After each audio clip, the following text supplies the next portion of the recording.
Whenever I start to feel cooped up in the city, nothing gets me back in shape faster than hitting the highway. I love the feeling of the open road, that freedom and sense of adventure, and you never know what you're going to find.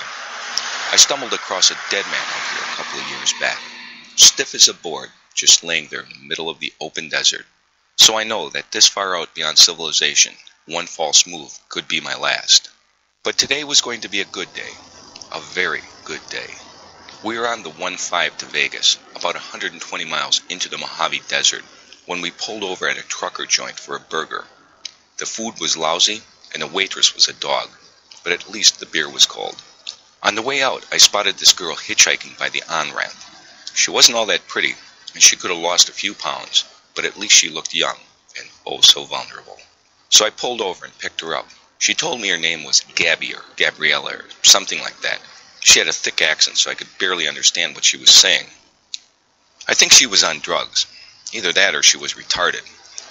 Whatever it was, she was different, and that made me nervous. So I distracted her for a moment and went through her purse to make sure she wasn't packing.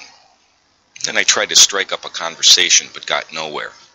She had this confused look on her face, like she didn't comprehend anything I was saying. She mumbled a few things and smiled once or twice. That was about the only reactions I got. So I decided to see how much slut potential she really had, and whipped out my rod and told her to suck it. She had this crazy look in her eye like she was going to jump out of the truck at any second. But then she just calmly crouched over and took it in her mouth. It was the worst blowjob I ever had. She was totally hopeless. Whatever. I figure if this slut will let me put my sweaty cock in her mouth, then she wouldn't protest too badly if I stuck it up her ass. Sure enough, she let me hike up her skirt, spread her legs, and finger her wet cunt. After fucking her pussy for a while, I used some of her cunt juice for lube and shoved my rod right up her ass. She had this weird look on her face, like she didn't know what was happening. I didn't give a fuck and just kept right on reaming out her ass pipe until it was gaping. After getting my kicks, I pulled out and crawled up and over her chest, took good aim, and pumped the contents of my balls into her open mouth and all over her face. Then I shoved my cock in her mouth and told her to suck it clean.